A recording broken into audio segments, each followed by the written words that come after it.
mics. Huh? No microphones. Just us. Oh, hanging out. wow, that's right. No mics. Man, Also I can't. different setup. I'm here in the lovely, beautiful town Of Lost Angels. Yes. They need more people to move here, I think. It's not enough people here. I will say, Yeah. the weather was pretty nice today. So that I took Dad on a hike. We did the classic LA hike that I always take him on, and the weather was actually perfect. Were you hot? Yeah, well, yeah, a little bit. I mean, but I didn't tell you this. I keep track of all we talked in our previous podcast about health hacks and fitness and different things. And so this hike is actually, it's straight up, you climb uphill the whole time. And you're literally, from the moment you get out of the car, it's a total of 2.48 miles. And it's got 600 feet of elevation. Yeah. So you're moving upward, and it's probably, for a 40-minute or whatever it is hike, it's a really good.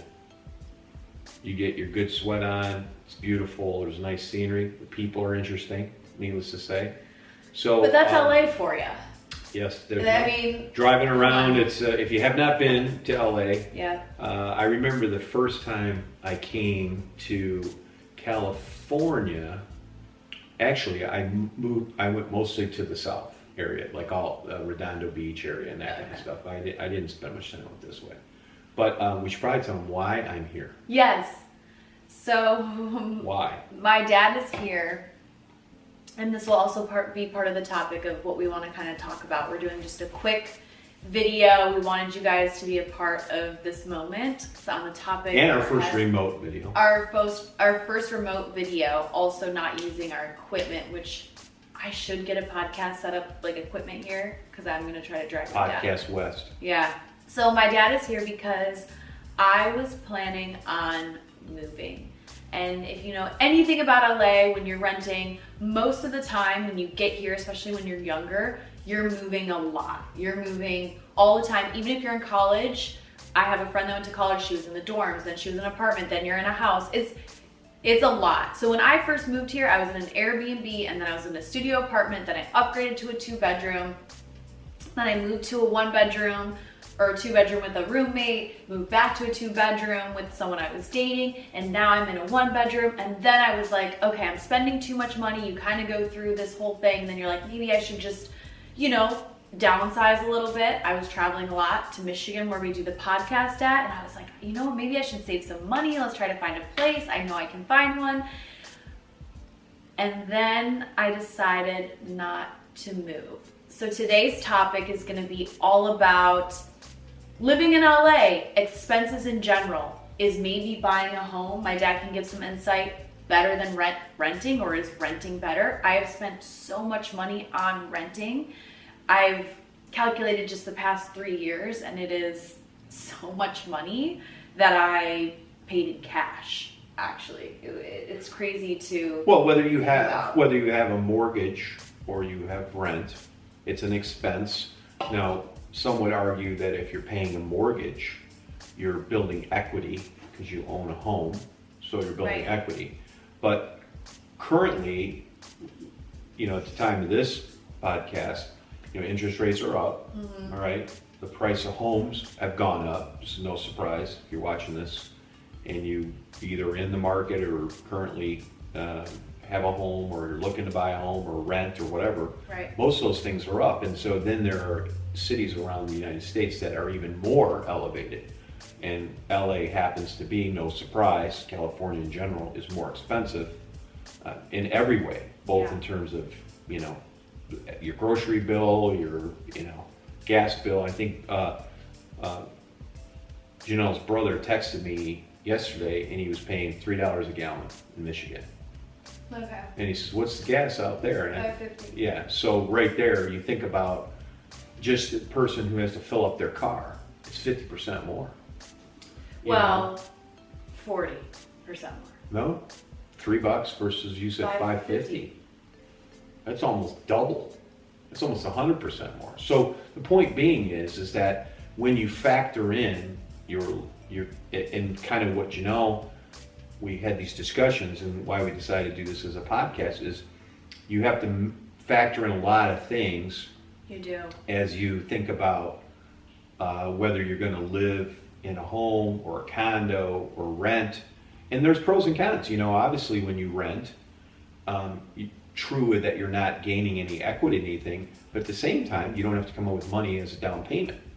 So when you buy a home. That's why it's so much easier to rent in a city like LA. That's right. Because the down payment for, you know, $1 million home, which by the way is very small in LA. If you go outside of LA, it's a little better, but $1 million home doesn't get you, $1 million doesn't get you much. Well, we passed those homes today. Yes. In Beverly Hills. They are on Doheny Drive. Doheny Drive. Yes. And by Wilshire. What did I say they were square footage? 2,000 square feet? Yep, 2,200. And they sold this one particular house we just happened to randomly drive by and pick, was sold in 2021 for $2.6 million. And not to take anything away from Did you style. say how many bedrooms it was? I think it was like a 3-bedroom. Yeah. You know, I mean, they look small from the road. Yeah. I mean, they must go, they're Back one story, bit, one yeah. story. And on a pretty busy road. And very, very busy road, yeah. the Zillow's estimate, Zestimate, or whatever they call it, was $3 million now. So the house just in 2 years has gone up $500,000. And while that isn't, it's a lot of money, and around the US that's pretty consistent everywhere. Yeah. You know, homes, and there's arguments that would, or studies that would suggest that we're in a home shortage. There's not enough homes for people that want to buy. You have that situation coupled with now interest rates being higher. So, you know, what are some of the factors? You know, you have to think about, oftentimes people don't realize all the various expenses that go into things. But in addition, you want to be comfortable where you live. And off of what my dad just said, being comfortable where you live, I feel like the first thing I want to talk to you guys about when living in LA are specific things that I look for in an apartment, and maybe things I was willing to give up potentially to save money. Because a lot of what my dad and I talked about this morning, standing in the apartment, I almost signed, all I had to do was write my signature on it. You were there. We had, by the way, the reason I'm out here is because guess who was packing everything up? And I had been doing that for a day and a half to only today unpack it all. Thank you very much. I appreciate that. Shout out to the co-host of the Here he is.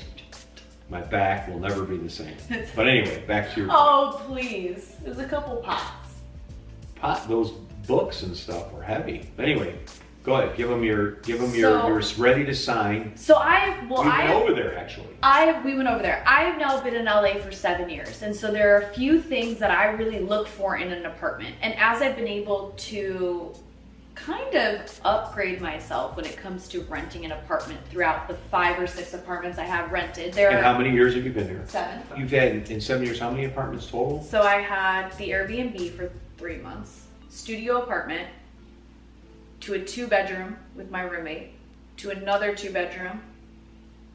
To this? Yeah, 5. 5 places. And it would have been 6. In 7 years. And it would have been 6. Would have been 6 almost every year. Yeah. Yeah. Okay. But we crammed it in because I've been here 3 years. I was at the 2-bedroom with for 2 years. So 5 years right there, I was just in 2. So those other were so, I was moving so I kind of remember you. Yeah. When that was going on. So when I'm looking for an apartment, if you are curious or want to know what it's like moving to a big city, what the things are when you're moving to a city, I've heard New York is very similar to this. I don't know how Miami goes or any other city, but LA, if you're interested, if you dream of living in LA, the things that I look for that are now important to me I should say, parking. If you do not have some sort of guaranteed parking and you drive a car, parking is, if you work a late night shift as like a bartender or any type of late night job while you're trying to pursue your dreams during the day or whatever, or anything, if you do not have some sort of permitted pass to park on a street that is permitted only for those people or some sort of secured spot, you will be driving around. I remember when I had the Airbnb, when I first moved here, but I had my car, we didn't have parking. And for that 3 months, we would spend, I remember just being like, wow, this is a 40-minute moment to try to find a spot somewhere. And if you are living on some certain edges of cities, like if you're on the edge of West Hollywood, it can get pretty dangerous pretty fast because the city of Hollywood has been flooded with a lot more homeless, just people in the city. Downtown LA can get very dangerous very fast. So parking, I would say, is the number one thing I look for when I'm looking at an apartment. When it says no parking, I worry a little bit. Now, if the apartment itself had dream everything else and I was also saving money, I would figure out parking, but parking is still my number one. Another thing I look for... but wasn't the ability to have a good sounding room, if you will, if that makes sense, or a location to be able to do your... Yeah. Would you say that was even more important and that was a concern? Probably. Okay, here we go. Yeah. So maybe the first things first before parking would be having...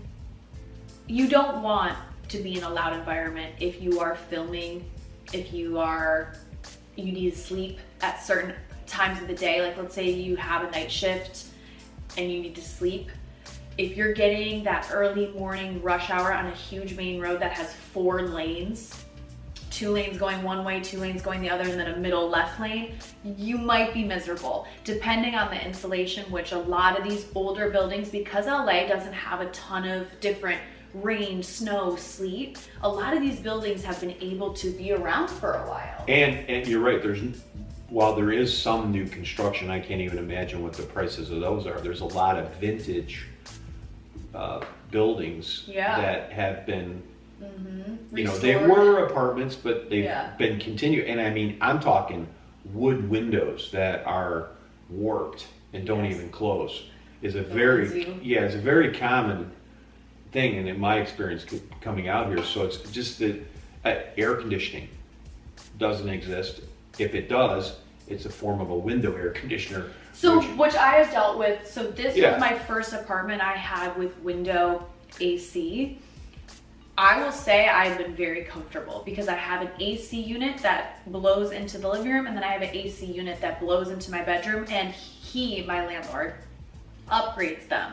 So they aren't these, it's not in the window, he actually builds them into the wall. So they're kind of like a luxury wall AC unit without him building a whole AC through a vent. Well, it's like a hotel unit. So these have been actually very nice. I actually have 2 brand new AC units that were replaced this year. So I'm the first user of the filters and the AC units. So they actually they're amazing. They actually, for a 1,000 square foot, 1-bedroom apartment, they can cool this place pretty easily. So that's why this apartment I looked at today that I almost signed on, it had 1 window AC, so a lot different.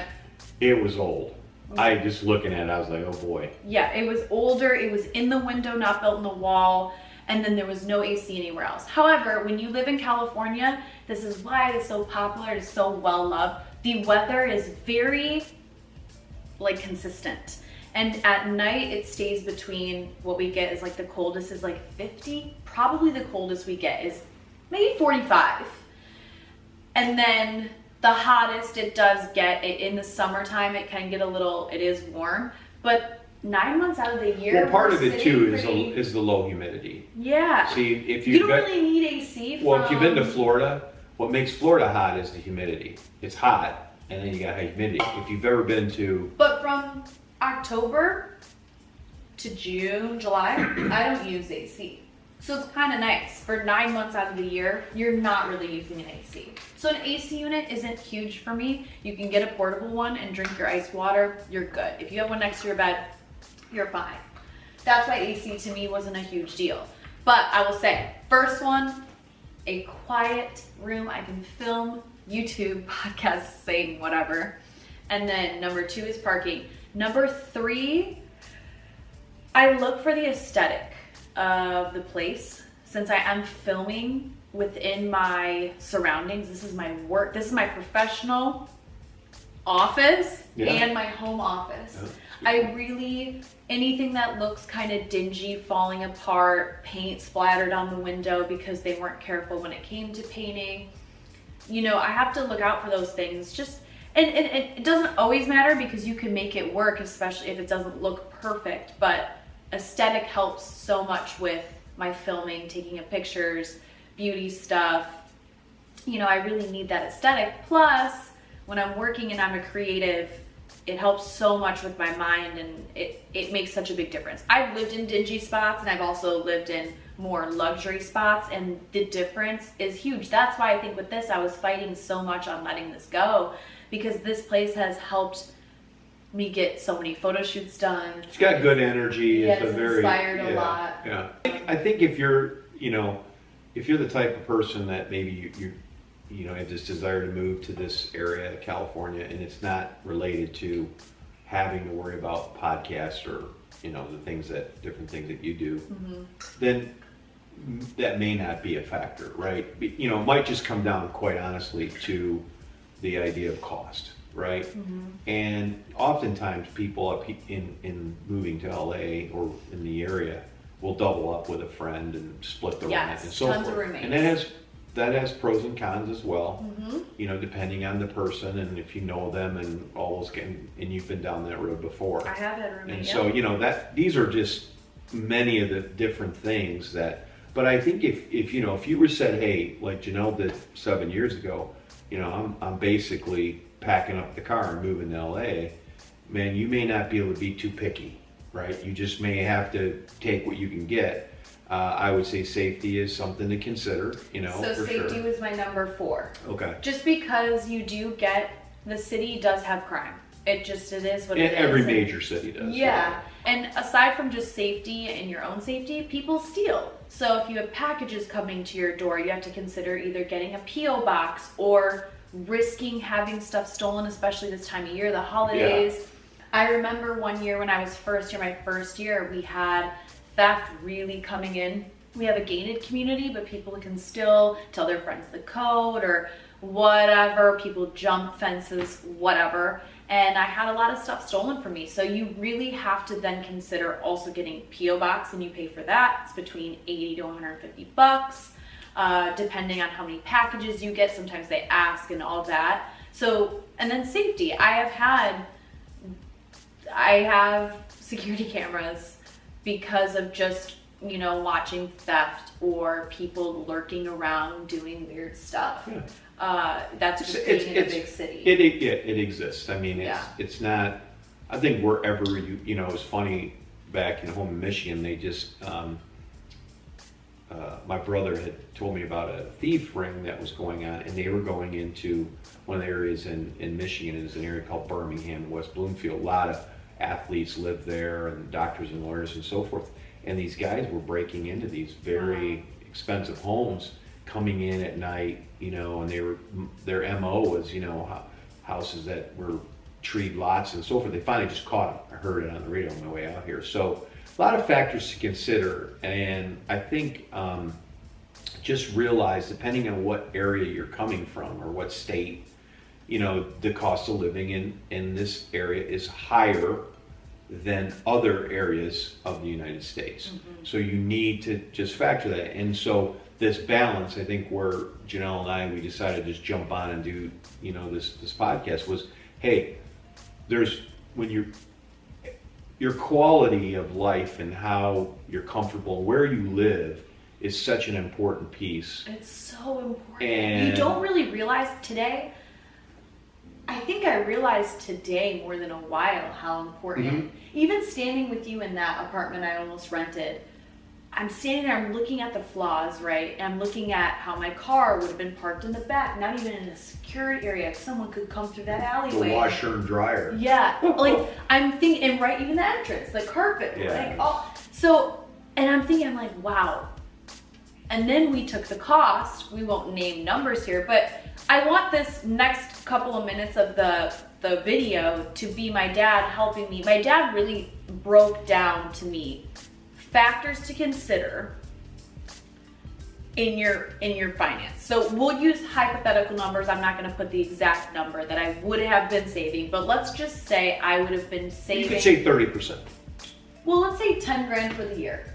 Let's talk about that. Right. Let's say to move, I would save $10,000, but I'm giving up all the things we've talked about. all things, and even a dishwasher. Yeah. Yeah. Some little factors. Little factors, stuff like that. So you said a couple cool things that really helped me think about this decision that I made to stay in my apartment. And can I give a suggestion? So yeah. While you're gathering some other thoughts, so there's something I learned a long time. It's called the Ben Franklin close. And what you do is you take a sheet of paper, you draw a line down the center, you say pros, cons. If I did this, what's the pros? If I did this, what's the cons? And when you're listing out all these things, what's kind of what we just talked about, what's important, what isn't important.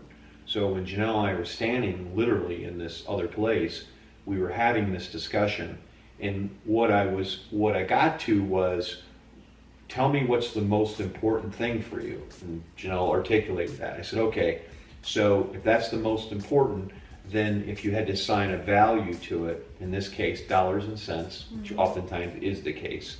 You think about going to buy a new car and you say, this is the model here, but if you buy this model, you get the extra gizmos or whatever it is, but the difference is 10 grand. And then the sales guy goes, well, guess what? That's only another $80 a month in your car payment. And you're like, oh, I'll take it then.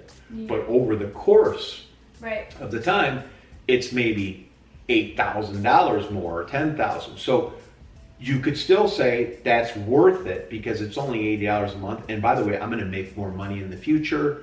I'm going to have things are going to happen for me and so forth. So that's kind of some of the discussion we got into was, if you really had to put it, on paper and say, for what it's going to cost me to stay where I'm at versus moving and all the potential things that I'm not going to be happy about, is it worth it?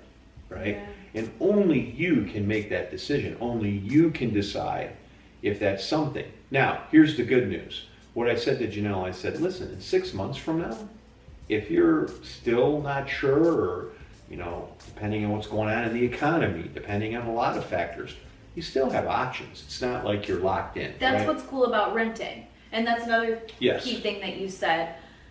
With renting, you're not so much locked in. Obviously, a lot of people have you sign a year lease and then you bump to month to month. Right. So an advantage that I have now is I had signed a year lease.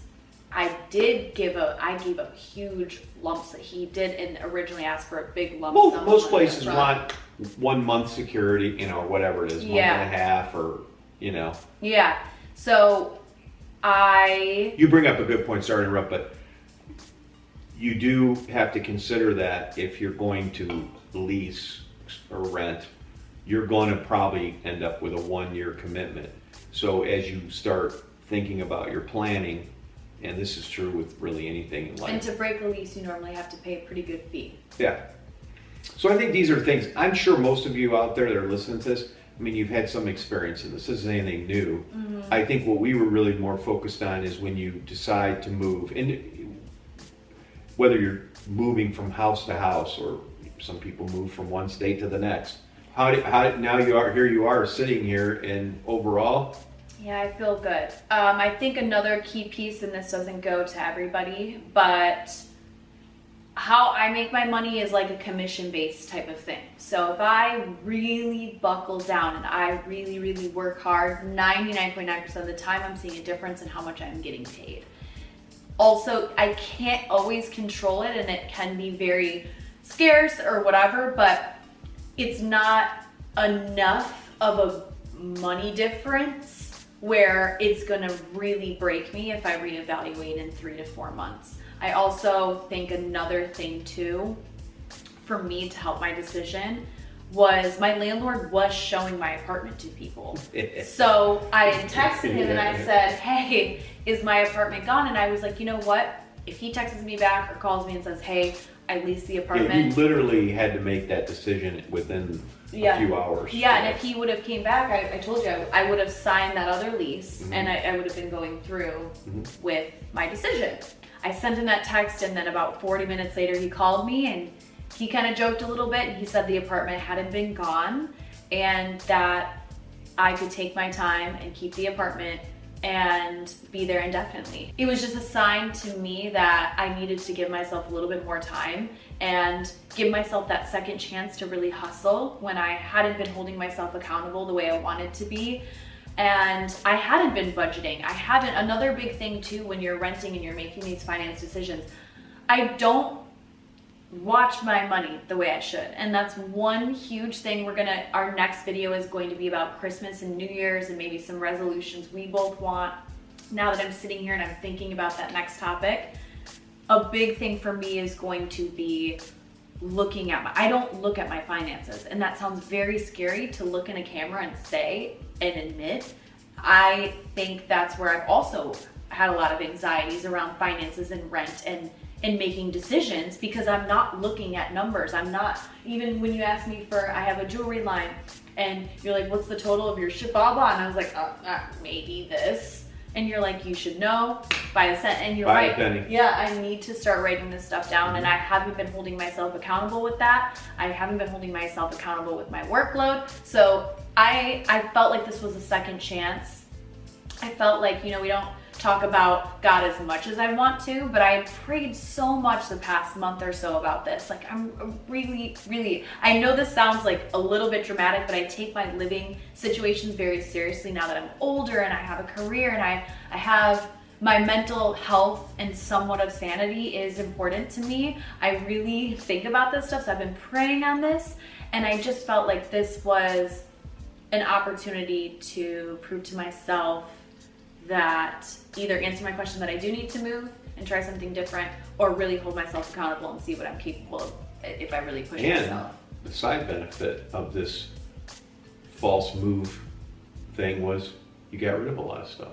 You were able to... My friend Vanessa picked up 6 bags of clothes. And we throw some stuff away today and got reorganized. So we'll wait to save for our spring cleaning podcast, but it was a great way to sort of purge some things. And I'm even gonna do some stuff in here. I want to put a curtain there. I want to do cute stuff. So I really need to buckle down. This is my second chance. So if you are planning on moving to a big city, watch your finances. If you don't have a lot of finances, really look for your pros and cons when you're moving. And listen, when I first moved to LA, you winged it. I couldn't be picky. You didn't have anything in the bank. You were just going for it, and here we are. And so, good stuff. It was a good process. And well, thanks for coming to hang out. Not a problem. Hey, we're gonna eat some pizza and wine tonight. Oh wow. Yeah. Okay, sounds like a plan. Yeah. But pizza, wine, and salad.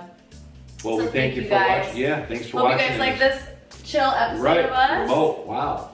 And stay tuned for the Christmas, New Year's little special we're gonna do for our channel.